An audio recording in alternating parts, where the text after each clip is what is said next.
फतेह खान, बस एक फतेह देना।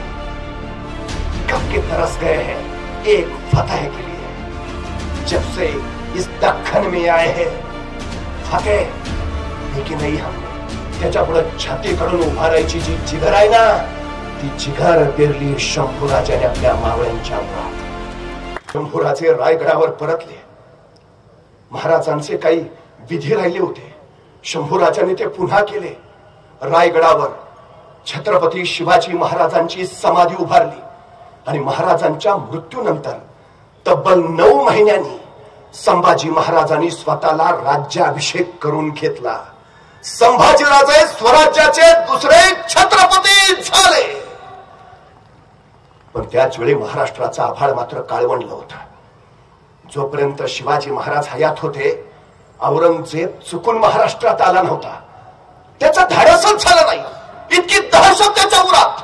पण आता महाराजांचं निधन झालंय, उन्हापुऱ्यात 23 वर्षाचे शंभूराजे गादीवर आलेत। आता हीच नामी संधी आहे, ही संधी शोधून औरंगजेब आपल्या प्रचंड फौजेनिशी ससज्ज झाला।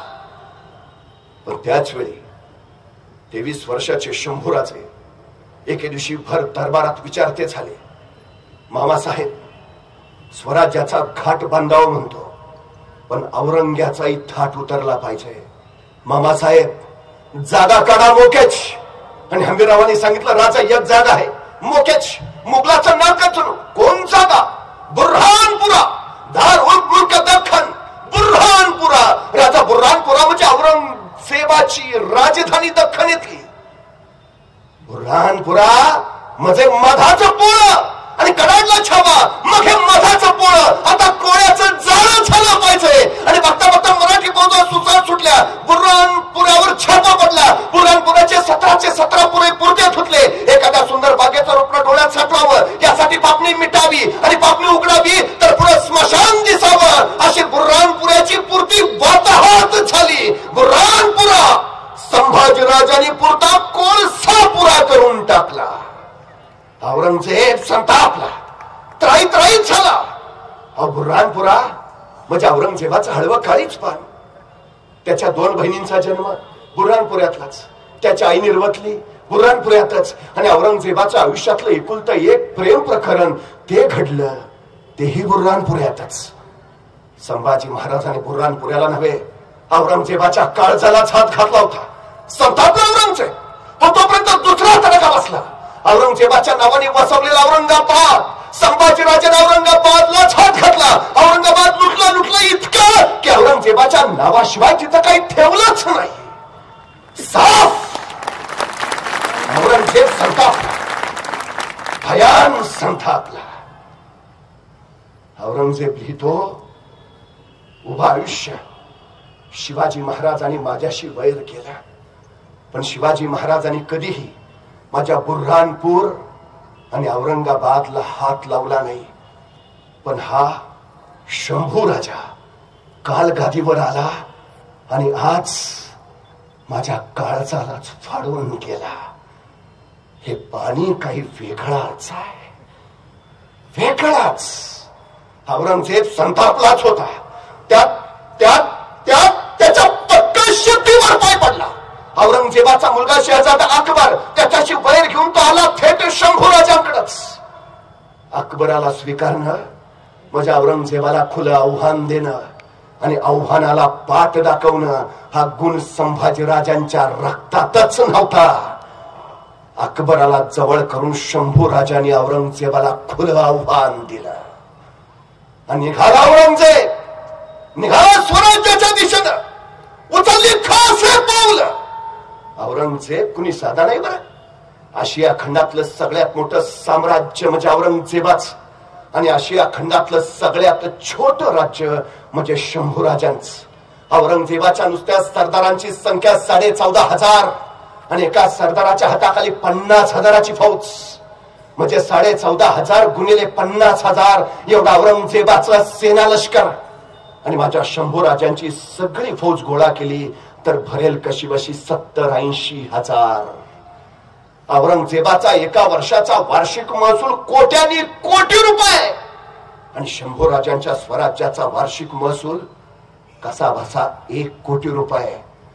शंभूराजे 23 वर्षाचे आणि औरंगजेब 75च्या खरातला. औरंगजेब मनभर आहे आणि स्वराज्य कणभर. हे कणभर स्वराज्य चिरडायला मनभर औरंगजेब निघाला महाराष्ट्रात पोहोचला आणि सह्याद्रीच्या कडावरनं छावा शंभूराजा कडाडला. येऊ द्या औरंगजेबाला. अखेर त्याला त्याच्या मरणाची जागा कळली. तर आता बघेल या छाव्याचा गनिमी कावा. आणि बघता बघता महाराष्ट्रात उतरलेल्या औरंगजेबाने चोहो बाजूने स्वराज्य कैची पकडण्याची मोहीम आखली. सरबुलंद खान, अली खान, फतेह खान, शहाबुद्दीन खान, रामसिंग हाडा, भीमसिंग हाडा, शहजादाचं मुअज्जम बेदार भक्त स्वराज्य कैची पकडायला चोहो बाजूने निघाले. फौजा स्वराज्यावर लोटल्या आणि खास शंभूराजे घोड्यावर मान टाकून बसले. कडाडत राहिले आणि तलवारीच्या टोकावर भाकरी भाजतात मराठे. औरंग्या तुला भाजायला वेळ नाही लागणार. अरे ते धगिनच करत होते औरंगजेब. शिकस्त हार आणि पराभव. संभाजीराजे दिवसातल्या 24 तासापैकी 20 तास घोड्यावर मान ठेवायचे, दौडत राहायचे. मुघली फौजा मागरेटत राहायचे. प्रसंगी शाळूच्या मातीच्या भाकरी खायचे, पण झुंजत राहायचे. संभाजीराजे म्हणजे शिवाजी राजांचे नादान तक्तनशील वारिस. चुटकीसरशी चुरगाळू आणि दक्कन घशात घालू असा ख्वाब बघून आला होता औरंगजेब. पण संभाजी महाराजांनी पहिलाच तडाखा असा दिला की औरंगजेबाला स्वतःचा अनुमान बदलून घ्यावं लागलं. ये ही बात नाही, हे पाणी काही वेगळाच आहे. त्यांनी संतापात आणखी फौजा सोडायला सुरुवात केली आणि संभाजी महाराजांनी प्रत्येक फौजेचा तुकडा तुकडा पाडला. औरंगजेब आपल्या सरदारांवर बरसत राहिला. क्या करते हो बंदोबस्त, खिल्लत टंके खाली मार खाते हो, इतनी फौज दी दीमत ने कहा गई, खा गया वो शैतान, क्या करते हो. कुणीतरी पुटपुटला, हुजूर वो शंभू राजा शैतान है, फिर हम कहा शैतान से कम है. फिर भी शिकस्त, क्यों हार. सतत हार आणि पराभव. औरंगजेब आपल्या सरदारांच्या मनसबी कमी करत राहिला, संतापत राहिला. आणि अखेर औरंगजेबाने विलक्षण चाल टाकली. त्यांनी आणखी फौजा संभाजी राजांवर सोडल्या. रेटा वाढला. चोहो बाजूला मुंग्यांच्या रांगा दिसाव्यात अशा मोगलांच्या रांगा दिसू लागल्या. छावा झुंजत राहिला या कळी कळश. पण त्याच वेळी शंभूराजांनी दुसरी चाल टाकली. औरंगजेबाच्या फौजा आपल्या उरावर, शंभूराजांनी आपल्या फौजा औरंगजेबाच्या मुलकात घातल्या. आणि बघता बघता औरंगजेबाच्या मुलकात मराठी फौजेने धुमाकूळ घातला. गावाच्या गावं लुटली. बघता बघता चोहो बाजूने छापेमारी चालू केली. औरंगजेब संतापत राहिला. त्याला काही कळे ना, मी यांच्या दारात आणि हे आमच्या घरात. त्यांनी बहादूर खानाला मराठ्यांच्या पाठीमागं पाठवलं. मराठे पळत राहिले. बहादूर खानाला नुसते पळवत राहिले. पळवून पळवून बहादूर खान दमला. मराठे गौसेनात, अरे सापडतील ते मराठे कसले. त्याला काय माहितीये, या सह्याद्रीच्या दऱ्याखोऱ्यात फक्त तिघच फिरू शकतात. एक वारा, दुसरा वाघ आणि तिसरे मराठे. चौथ्याचं काम नाही. बहादूर खान संतापत राहिला, पाठला करत राहिला, पळत राहिला. एके दिवशी मराठ्यांनी बहादूर खानाचा हत्तीच पळवला. पण काय करावं औरंगजेबाला सुचेना. चोहो बाजूला फटके, शिकस्त, हार आणि पराभव. औरंगजेब संतापत राहिला. इथं टाका घालावा तर मराठी तिथं फाडून ठेवतायत. तिथं शिवायला जावं तर मराठ्याने तिकडं उसवून टाकलंय. तिथं टाका घालावा तर इकडं लक्तरं केलीत. संभाजी राजांनी स्वतःच्या शौर्याच्या बळावर औरंगजेबाच्या अब्रूची पूर्ती लक्तरं करून टाकली. 1 वर्ष, 1.5 वर्ष, 2 वर्ष चुटकी सरशी दख्खन जिंकू म्हणणारा औरंगजेब उभ्या दख्खनचा त्याला एक खण सुद्धा घेता आला नाही. छत्रपती शिवाजी महाराजांनी स्थापित केलेल्या स्वराज्याचा भगवा दौलता ध्वज डौलानं फडकत राहिला. संभाजी राजांची शमशेर तळपत राहिली. अखेर औरंगजेबाला काही कळेना. आपल्या सगळ्या सरदारांची त्यानं बैठक बोलावली. क्या किया जाए. अनेक सरदार म्हणाला, हुजूर इन मराठों की जान है उनके गड़किलों में, पहले गड़किले लेते हैं. मराठे खुद बखुद आएंगे, घुटने टेकते हमारे सामने. आणि औरंगजेबाला पटलं. सही बात, हे मराठे गडकोटाच्या आधारावरच लढतात. हे गडकोट पहिले घेऊया, मग मराठे कशाच्या आधारावर लढतील. सीता घुटने टेकत शरण येतील.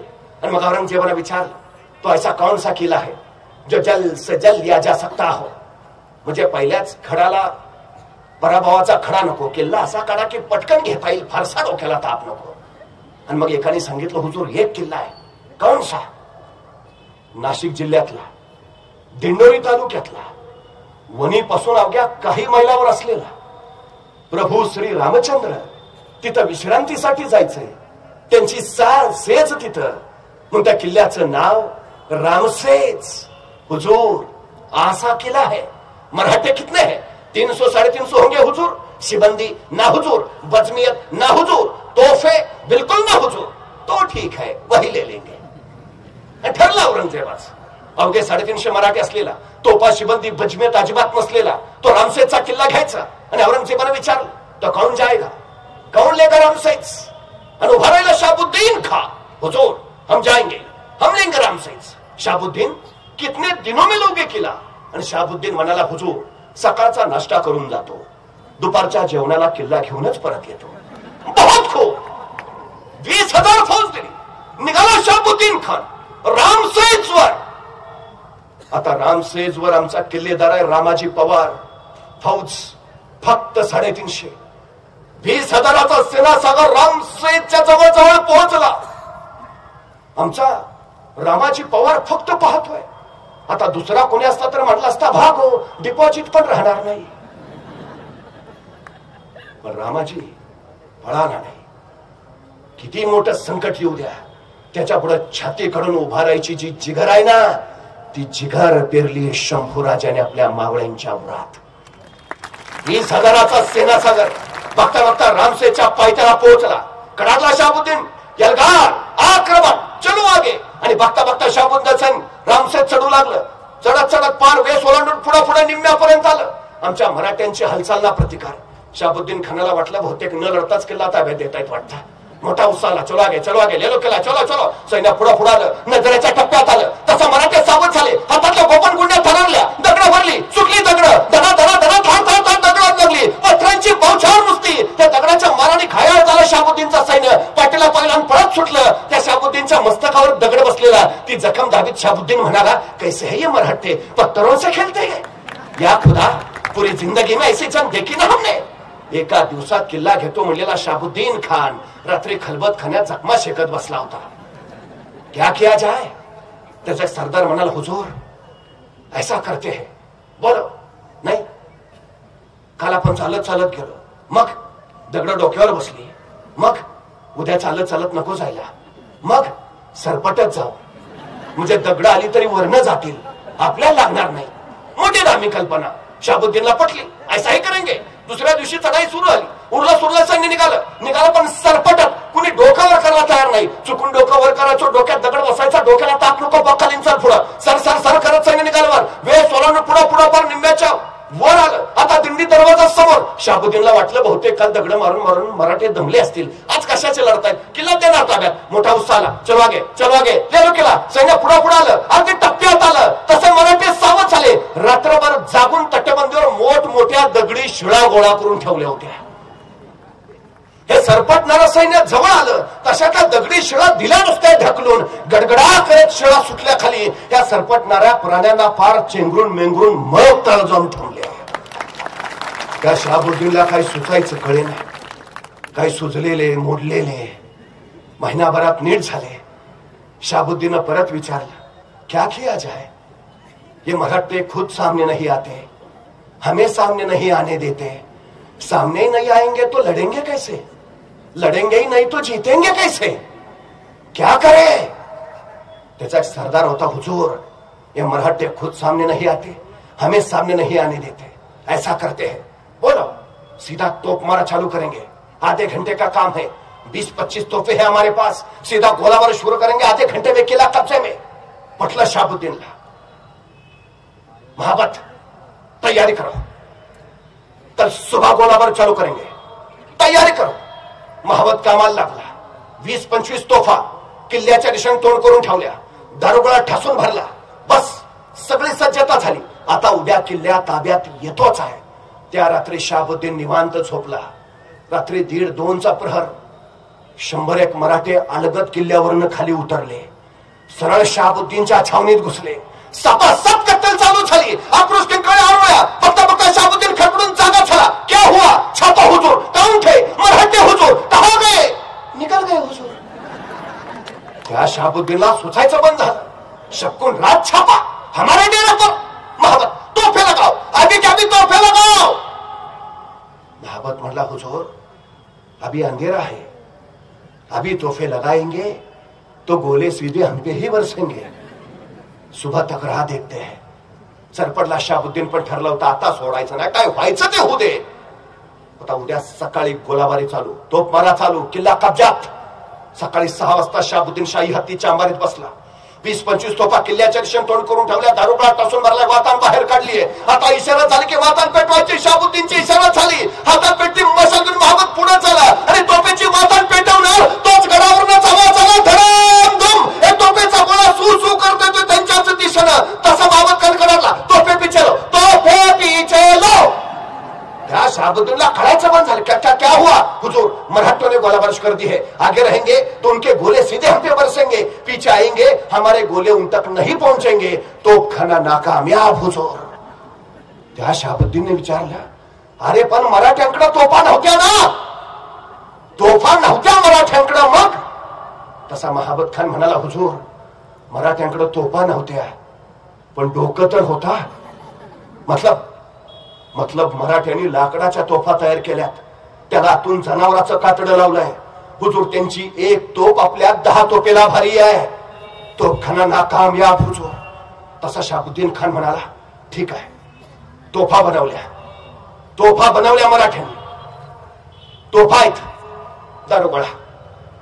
दारुगोळा कुठनं आणला? तसा महाबत खान म्हटला, मग रात्री छापा कशाला टाकलेला? आपलाच दारुगोळा आहे हुजूर. मराठे परिस्थितीवर रडत नाही बसले, परिस्थितीशी लढत बसले. हे सगळ्यात महत्वाचं. हल्ली आमच्याकडे अडचण झाली हो, आमची परिस्थिती नव्हती हो. तू गप. मला भयान राग येतो असल्या माणसांचा. आमची परिस्थिती नव्हती हो.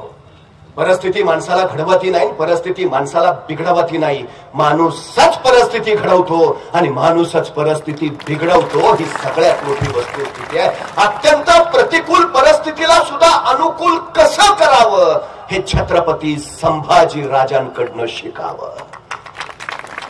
6 महिने झाले, वर्ष झालं, 1.5 वर्ष झालं, शहाबुद्दीन धडका मारत राहिला पण उपयोग नाही. अखेर औरंगजेबाचं शहाबुद्दीनला पत्र आलं, तुम्हारा 1 दिन कितने सालों का होता है, आओ वापस. त्याला माघारा बोलवला. औरंगजेबाने विचारलं, अब कौन जाएगा, कौन लेगा रामसेज? अनुभारायला फतेह खान. हुजूर हम जाएंगे, हम लेंगे रामसेज. फतेह खान, बस एक फतेह दे दो. कब के तरस गए हैं एक फतेह के लिए. जब से इस दक्खन में आए हैं फतेह देखी नहीं हमने. एक फतेह दे दो. आणि खरं आहे बरं, 3-4 वर्ष होत आलेली औरंगजेबाला महाराष्ट्रात येऊन, पण शंभूराजांनी औरंगजेबाला एक साधा विजय मिळवून नव्हता दिला. एक साधा चोर बाजूला शिकस्त, हार आणि पराभव. वैतागला होता औरंगजेब. एखाद्या सरदारला सांगायचा, तुम जाओ उस संभाजी राजे पर, आणि सगळे ना हुजूर, हम नाही हुजूर. संभाजी राजांवर चाल करायचं धाडस कुणी करत नव्हतं. चालून जायचं म्हणजे मरण पत्करायचं अशीच भावना प्रत्येकाची. सगळ्यांचा आत्मविश्वासच ढासळला होता. शंभूराजांबरोबर लढायलाच कुणी तयार नाही. मानसिकता खचली होती. शंभूराजांनी स्वतःच्या पराक्रमाच्या बळावर शत्रूचं पुरतं मानसिक खच्चीकरण केलं होतं. औरंगजेबाला माहिती आहे, विजयाचा एक उन्माद पुढच्या कैक लढतींना प्रेरणा देणारा ठरतो. औरंगजेबाला एक विजय हवा होता, जेणेकरून तो आपल्या सैनिकांना प्रेरणा देऊ शकेल. नाहीतर त्याच्या सैनिकांची धारणा अशी झाली होती की तो शंभूराजा फक्त जिंकण्यासाठी जन्माला आलाय आणि मोगल फक्त हरण्यासाठी आणि मरण्यासाठी तयार झालाय. हे त्याच्या डोक्यातनं काढायला होत. त्यासाठी औरंगजेबाला फक्त एक विजय हवा होता, एक विजय. त्यांनी फतेह खानला सांगितलं, फतेह खान तुम्हारे नाम में फतेह है, एक फतेह दे दो. आणि फतेह खान भलाटे सैन्य घेऊन रामसेजवर कोसळला. पुन्हा एकदा धुंद चालू झाली. रामाजी पवार आपल्या 350 मावळ्यांशी फतेह खानाशी टक्कर देत राहिला. 2 वर्ष झाली, 2.5 वर्ष झाली, 3 वर्ष झाली. रामसे झाजिंक्याच राहिला. फतेह खानला चिरा सुद्धा निकळता येईना रामसेचा. काय कळे ना. अखेर फतेह खान आपल्या सगळ्या सरदारांची बैठक बोलावत. क्या क्या जाय. आता अशी एखादी बैठक बसली की हमकाच त्याच्यात एखादं तिरकं असतं, ते तिसरंच काहीतरी काढतं. म्हणजे मी कायम सांगतो, एखाद्या गावाचा विकास करायचा असेल, समाजाचा विकास करायचा असेल, 4 गोष्टी फार महत्वाच्या. ज्याच्याकडे पैसा आहे त्याने पैसा द्यावा, ज्याच्याकडे वेळ आहे त्याने वेळ द्यावा, ज्याच्याकडे कष्ट आहे त्याने कष्ट द्यावे, आणि ज्याच्याकडे या तिन्हीपैकी काहीच नाही त्यांनी किमान गप राहावे. अडचण पहिल्या ठिकाणची नसते, वळवळ ज्याच्याकडे काय नाही त्याची जास्त. हसतातच हमकाच तिरके. ह्यांनी बैठक बोलावली की नेमके एक तिरकं उठलं. हुजूर ऐसा करते हैं. बोलो हुजूर, बहुत दिन से हम कोशिश कर रहे हैं लेकिन राम से हाथ नहीं आ रहा. वही तो क्या करे हुजूर, इस किले के सामने हम नया किला उभारते हैं. कशाला डोक्याला ताप घ्या, त्यांचा किल्ला घ्यायचा येत नाही तर आपला आपण स्वतंत्रच बांधू ना. आता त्यानं सांगितलं चेष्टेत, फतेखानं घेतलं सिरियस. सही बात बोला तू, ऐसा ही करेंगे. मात्र फतेह खानची योजना वेगळी आहे. त्याच्या लक्षात आलंय मराठे आपल्याला वर येऊ देईनात, ते खाली येईनात, समोरासमोर युद्ध होईना. तोफा खाली ठेवल्या तर तोफांचे गोळे किल्ल्यावर पोचेनात. जवळ गेलो तर मराठ्यांच्या तोफांचे गोळे आपल्या उरावर पडतायत. याला एकच पर्याय, रामसेजच्या किल्ल्याच्या उंचीचा दुसरा किल्ला समोर उभा करायचा, त्याच्यावर तोफा ठेवायच्या आणि या किल्ल्यावरनं रामसेजवर तोफ मारा करायचा. हे घडलं तर आणि तरच रामसेज पडू शकतो. काम चालू केलं त्यानं. मोठा चिवट फतेह खान त्या रामसेजच्या परिसरातली सगळी जंगलं तोडली. 6 महिने काम करत होता आणि त्या सगळ्या लाकडांचा त्यांनी रामसेजच्या उंची इतका एक लाकडी दमदमा तयार केला, जणू छोटा किल्लाच. ज्या किल्ल्यावर 500 सैन्य उभा राहू शकत होतं आणि किमान 100-150 तोफा ठेवता येऊ शकत होत्या. ही सगळी तयारी चालू होती. रामाजी पवार समगडीवरनं सगळं बघत होते. चालू द्या. सगळं सज्ज झालं. आता फतेखांचं ठरलं, उद्या सकाळी तोफमारा चालू करायचा. त्या लाकडी दमदम्यावर तोफा वर नेऊन ठेवल्या. सगळी सज्जता झाली. त्या रात्री फतेह खान निवांत झोपला. मला आता कटकट नाही, उद्या येतोय किल्ला ताब्यात. सगळी छावणी गाढ निद्रा दिन. बरोबर 1-1:30चा सुमार आणि 100-1 मराठे परत किल्ल्यावरनं खाली उतरले. सरळ त्या फतेह खानच्या छावणीत घुसले. सपासप कत्तली चालू झाल्या. आक्रोश किंकाळ्या आळवल्या. फतेह खान धडपडत जागा झाला. क्या हुआ? छापा हुजूर. कौन थे? मराठे हुजूर. कहा गए? निकल गए हुजूर. संतापलेला फतेह खान पण ठरलं होतं आता सोडायचं नाही, आता सोडायचं नाही, काय व्हायचं ते होऊ दे. दुसऱ्या दिवशी पहाटे फतेह खानचं 500 सैन्य त्या लाकडी दमदम्यावर जाऊन पोहोचलं. दारोगोळा ठासला, वातान बाहेर काढली. आता फतेह खानची इशारा झाली की तोफमारा चालू. रामसेज ढासळलाच आणि फतेह खानची इशारा झाली. वातान पेटवायला त्याची माणसं पुढे झाली. पण वातान पेटवायच्या अगोदर त्या लाकडा दमदम्याच्या खाली रातोरात मराठीने पेरलेला सुरुंग थोय थोय थोय थोय करत पेटला आणि प्रचंड मोठा धमाका झाला. धरम धम. तो लाकडी दमदमा ढासळला. वरचं 500 मुघल सैन्य त्या दमदम्याखाली गाडलं गेलं. 100 तोफा आडव्या झाल्या.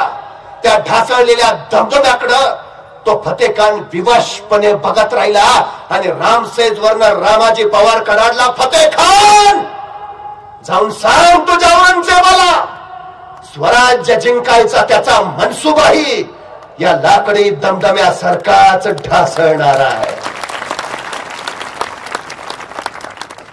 कळेना फतेह खान. 3 वर्ष झाली, 3.5 वर्ष झाली, 4 वर्ष झाली. रामसेज अजिंक्यच. संभाजी महाराज या लढाईवर लक्षच नुसते ठेवून नव्हते, तर जे जे लागेल ते क्षणोक्षणी पोहोचवत होते. रामसेज संभाजी महाराजांच्या बळाच्या बळावर रामाजी पवारच्या नेतृत्वाखाली झुंजत होता. अखेर औरंगजेबाचं फतेह खानला पत्र आलं. फतेह खान, तुम सिर्फ नाम के ही फतेह खान हो, काम के नहीं. आओ वापस. प्रमोशन. त्याला प्रमोशनवर उचलला. अब कौन जाएगा? उभरायला कासम खान किरमानी. हुजूर हम जाएंगे. हम लेंगे रामसेज. कासम खान, हमें रामसेज चाहिए. कासम खान किरमानी आला. परत झुंज चालू झाली. 5 वर्ष झाली, 5.5 वर्ष झाली. रामाजी पवार आणि त्यांचे 350 मावळ्यांनी शंभूराजांच्या नेतृत्वाखाली रामसेज अजिंक्यच ठेवला. आणि आमचे शिवाजी महाराज सांगायचे, माझा एक किल्ला माझ्या मावळ्यांनी 1 वर्ष लढवला, तर औरंगजेबाला स्वराज्याचे सगळे किल्ले घ्यायला 360 वर्ष लागतील. शंभूराजांनी एकच किल्ला 5.5 वर्ष लढवलाय. मग 5.5 गुणिले 360 औरंगजेबाला सगळे किल्ले घ्यायला किती वर्ष लागतील? पुढच्या वर्षी सांगा. हे शौर्य कुणाचं आहे? हे धैर्य कुणाचं आहे? हा पराक्रम कुणाचा? हे धाडस कुणाचं? हे साहस कुणाचं? माझ्या सर्जा शंभूराजांचं. सह्याद्री शंभूराजांचं हे शौर्य न्याहाळत अभिमानानं भरती आणत होता. भगवा दौलत ध्वज फडकत होता. स्वराज्य सर्वोच्च उंचीवर पोहोचलं होतं. आणि रामसेज घेण्यात अपयशी ठरलेला औरंगजेब भर दरबारात आपल्या सरदारांवर संतापला होता. त्यांनी स्वतःच्या मस्तकावरची पगडी काढली, खाली आपटली आणि कडाडला. जोपर्यंत त्या संभाजीराजांना पराभूत करत नाही तोपर्यंत बादशाही पदाची पगडी मी माझ्या डोक्यावर घालणार नाही. इथंच नगरला मेलाय औरंगजेब. खुलदाबादला समाधी आहे. मरते वेळी सुद्धा त्याच्या डोईवर बादशाही पगडी नव्हती. संभाजी महाराजांनी ते भाग्य त्याला कधी मिळूच दिलं नाही. बोडक्या डोक्यानंच औरंगजेब महाराष्ट्राच्या दऱ्याखोऱ्यात हिंडत राहिला. त्याला बादशाही पगडी घालताच आली नाही. हे संभाजीराजांचं शौर्य. वैतागला होता औरंगजेब. आपल्या सगळ्या सरदारांना सांगत होता, मेरे सब सरदार वजीर सैनिकों के बजाय मेरे पास होते खाली एक संभाजी, तो मैं कक्का बन गया होता आलमगीर पूरे हिंदुस्तान का. सगळं कुचकामी, फक्त एक शंभूराजे केंद्रस्थानी. महाराष्ट्र दिमाखानं शंभूराजांच्या शौर्यगाथा पाहत होता, सांगत होता. सह्याद्री शिवरायांचं हे स्वराज्य अधिक विस्तारताना पाहत होता. इकडं महाराष्ट्रात औरंगजेब अंगणात अजगरासारखा बिळका घालून बसला होता. पण औरंगजेबाशी झुंजायचं म्हणजे प्रचंड बळ, संपत्ती, सामर्थ्यावर संभाजी महाराजांनी विलक्षण चाल टाकली. ऐन पावसाळ्यात औरंगजेब नावाच्या अजगराच्या अंगावर उडी घेतली आणि संभाजी महाराज कर्नाटकात गेले. मैसूरच्या चिकदेवरायला तडाखे दिले, खंडणी वसूल केली. बघता बघता संभाजी महाराजांनी कर्नाटकचा भाग जिंकला. तंजावरला गेले. व्यंकोजी राजांच्या सोबत त्यांनी कर्नाटक काबीज केलं. बघता बघता संभाजी महाराज तामिळनाडूमध्ये गेले. कावेरीच्या तटावरचा पाषाण कोट महाराजांनी जिंकला. जगातलं पहिलं बुलेट प्रूफ जॅकेट संभाजी महाराजांनी हे पाषाण कोट जिंकतानाच तयार केलं. पाषाण कोटवर भगवा फडकला. संभाजी महाराजांच्या फौजा आंध्र प्रदेशमध्ये गेल्या. आंध्र प्रदेश मधले 80 राजे संभाजी राजांनी मांडलिक केले. गंगाराम वाणी नावाचा संभाजी राजांचा सेनापती बिहारला पोहोचला. बिहारचं पाटणा शंभूराजांच्या घोड्यांच्या ताब्याखाली आलं. पाटण्यावर भगवा फडकला. मराठी फौजा बंगालला पोहोचल्या. बंगालचं कोलकाता काबीज केलं. शंभूराजांच्या स्वराज्याचा भगवा कोलकात्यावर फडकू लागला. म्हणजे आताच्या हिंदुस्थानचा जर नकाशा बघितला तर महाराष्ट्र, कर्नाटक, गुजरात, हरियाणा, मध्य प्रदेश, गोवा, राजस्थान, आंध्र आणि तामिळनाड या 9 राज्यांवर शंभूराजांची सत्ता आहे. ही 9 राज्यांवर स्वराज्याचा भगवा डौलानं फडकतोय. शिवरायांच्या काळात स्वराज्याच्या सीमा जेवढ्या होत्या त्याच्या 5000 किलोमीटरनी संभाजी महाराजांनी स्वराज्याच्या सीमा वाढवल्या. शिवरायांच्या काळात स्वराज्याचं सैन्य जेवढं होतं त्याच्या 5 पट संभाजी महाराजांनी विस्तारलं. शिवरायांच्या काळात स्वराज्याचा खजिना जेवढा होता त्याच्या 10 पट संभाजी महाराजांनी वाढवला. चोहा बाजूला संभाजी राजांच्या पराक्रमाचा टंका गरजू लागला. हे शौर्य साधं नाही. संभाजी महाराजांनी उन्यापुऱ्या 9 वर्षात 124 लढाया केल्या. पण एकाही लढाईत पराभूत न होणारा राजा म्हणून जागतिक गौरव गाथेला सुद्धा संभाजी महाराजांचीच नोंद घ्यावी लागली. हे शौर्य, हे धैर्य, हे संभाजी राजांचं होतं. एकीकडे पराक्रम गरजत असतानाच संभाजी महाराजांनी आपल्या रयतेला सुद्धा त्याच मार्दवतेनं जपलं. रयतेची काळजी घेतली. लोककल्याणाचे फैसले सुनावले. इथला शेतकरी सुखी कसा होईल याचा पहिल्यांदा विचार केला. संभाजीराजे सांगतात,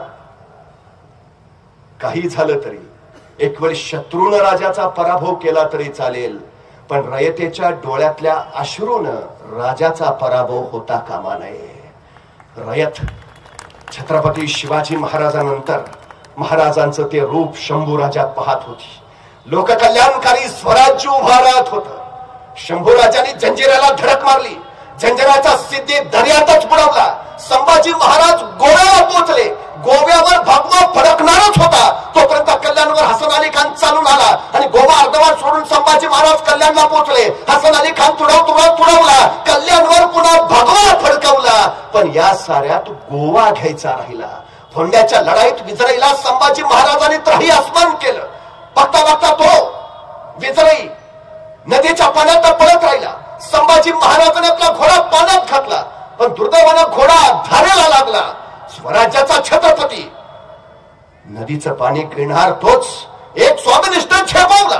घोड्यासहित त्यांनी शंभूराजांना बाहेर आणलं आणि त्यास पुटपुटला. होते खंडो म्हणून वाचले शंभो. खंडो बल्लाळ आणि शंभूराजांना त्यापासून. पण विजराईनं एवढी दहशत घेतली की गोव्याची आपली राजधानी बदलून पोर्तुगीज मुरगाव बंदरात राजधानी करायला निघाले. शंभूराजांचा शेजार पण नको इतकी भीती, इतकी. शंभूराजांनी सिद्धी वाकवला, इंग्रज तुकवला, पोर्तुगीज तर थया थया नाचवला. एक नाही, दोन नाही, तीन नाही, चार नाही, तब्बल 12 गडावर निकराचे पंजे फड करत सेना धुरंधर शंभूराजे झुंजत राहिले. स्वराज्य सीमा वाढवत राहिले, संवर्धित करत राहिले. औरंगजेब त्याला तर सुचेना. पहिली कोकण मोहीम सुद्धा संभाजी महाराजांनी आडवी केली आणि अखेर औरंगजेबाला दुसरी कोकण मोहीम काढली. शंभूराजे त्यावेळी गोव्यात होते. औरंगजेबानं शहाबुद्दीन खानाला 20,000ची फौज देऊन सांगितलं, तू उत्तरेकडनं म्हणजे पुण्यातनं गोव्यात उतर. आणि शहजादा मुअज्जमला 90,000ची फौज देऊन सांगितलं, तो रामदऱ्याच्या वाटेनं सावंतवाडीच्या घाटानं गोव्यात जा. शंभूराजे गोव्यात आहेत, दोन्ही बाजूने कैचीत पकडा आणि बस संपून टाका. दोन्ही फौजा शंभूराजाला कैचीत पकडण्यासाठी निघाल्या. गोव्यात असणाऱ्या संभाजीराजांना वार्ता कळाली आणि आपल्याला पकडल्या येणाऱ्या मुअज्जमचा पाठलाग करत शंभूराजे स्वतःच रामदऱ्याच्या घाटात त्या मुअज्जमच्या पुढे उभा राहिले. त्या मुअज्जमला काय कळेना, मी यांना पकडायला निघालो होतो, हे मलाच पकडायला आले. पण तोपर्यंत हरहर बहादूरची किरकारी घुमली आणि बघता बघता रामदऱ्याचा घाट थरारला. मराठ्यांनी 90,000 फौजेचा पुरता सुप्रसाद केला. 40,000 मुअज्जमचं सैन्य मारलं गेलं. बाकीचा जीव बचाव त्या रामदऱ्याच्या घाटात कुठं कुठं झाडावर बसून राहिलं. संभाजीराजे वाऱ्यासारखे आले तसेच तिरासारखे निघूनही गेले. सोबत असणारा कोंडाजी शंभूराजांना विचारत राहिला, राज आयतात ताब्यात आलता, कापायचं नाही हो मुअज्जम. तसे राजे म्हणाले, कोंडाजी सुकलं झाड मोडून पडणारच आहे, तोडा कशाला. त्याला काही कळालं नाही. पण जगातल्या पहिल्या जैविक अस्त्राचा प्रयोग शंभूराजांनी या लढाईत केला. अन्नधान्य पळवलंच होतं मुअज्जमच्या सैन्याच. खायला काय नव्हतं, उरलंच नव्हतं त्या घाटात. आता कोकणात मिळतं काय, नारळाचं कुळीत. काय करामत करून ठेवली शंभूराजांनी. हे नारळाचं कुळीत मुअज्जमच्या सैन्यानं खाल्लं आणि उरलं सुरलं सैन्य तर रामदऱ्याच्या घाटात टाचा घासून मेलं. तलवारी शिवाय शत्रूला गारद करणारी ही युद्धनीती शंभूराजांची. शस्त्राशिवाय बुद्धीचा वापर करून युद्ध जिंकणारी ही युद्धनीती शंभूराजांची. अहो मेलेले सगळे त्यांच्या देहाचा इतका वास पसरलेला की उरले सुरले सुद्धा वोकून आडवे झाले. त्या मुअज्जमला उचलायला चौघन होते. कुणीतरी औरंगजेबाला कळवलं. त्यांनी रहुल्ला खानाला पाठवलं आणि कसं बस या मुअज्जमला सुखरूप परत आणलं. परत आलेल्या मुअज्जमचा औरंगजेबानं 90,000 रुपये रोख देऊन सत्कार केला. मुअज्जमला पण काही कळेना. तुम्हाला अब्बाजान 90,000ची फौज घालवून आलो, 1.5 कोटीचा खजिना बुडवून आलो, तरी तुम्ही मला 90,000 रुपये रोख देऊन माझा सत्कार करताय क्यों अब्बाजान. औरंगजेब म्हणाला, तू जिवंत परत आलास ना म्हणून. इतकी दहशत औरंगजेबाने घेतली होती शंभूराजांची. सगळे प्रयत्न करून थकले पण शंभूराजांना पराभूत करणं शक्य होईना. अखेर सगळ्यांची बोलावली बैठक. आणि विचारलं औरंगजेबाला क्या किया जाए, आणि सगळे सरदार एका सुरात म्हणाले, हुजूर वापस लौट चलते हैं, अभी दम नहीं है हुजूर. आखिर औरंगजेबाने निर्णय घेतला, अभी छोड़ देंगे दख्खन, बाद में देखेंगे. आणि तब्बल 4.5 वर्ष झुंज घेऊन औरंगजेबाच्या हाताला काही लागलं नव्हतं. पण औरंगजेबाचं नुकसान इतकं अफाट आणि प्रचंड झालं होतं की आणखी काही दिवस शंभूराजांबरोबर लढाई चालू राहिली तर कपल्ला खून जाईल औरंगजेब, सैन्य तर पळून जाईल, उरलेला उपासपोट्यानं मरून जाईल. शहाणा निर्णय होता दख्खन सोडून देणं. पराभूत झालेला औरंगजेब महाराष्ट्रातून बाहेर पडला. तो थेट गेला विजापूरकडे. अवघ्या 1 वर्षात त्यांनी विजापूरची आदिलशाही जिंकली. मग तो वळाला गोवळकोंड्याकडे. अवघ्या 6 महिन्यात त्यानं गोवळकोंडा जिंकलं. म्हणजे विजापूरची आदिलशाही जिंकायला औरंगजेबाला 1 वर्ष पुरतं. गोवळकोंडा तो 6 महिन्यात घेतो. पण स्वराज्य त्याला 9 वर्ष जिंकता येत नाही. हे शौर्य कुणाचं, हे धैर्य कुणाचं, हा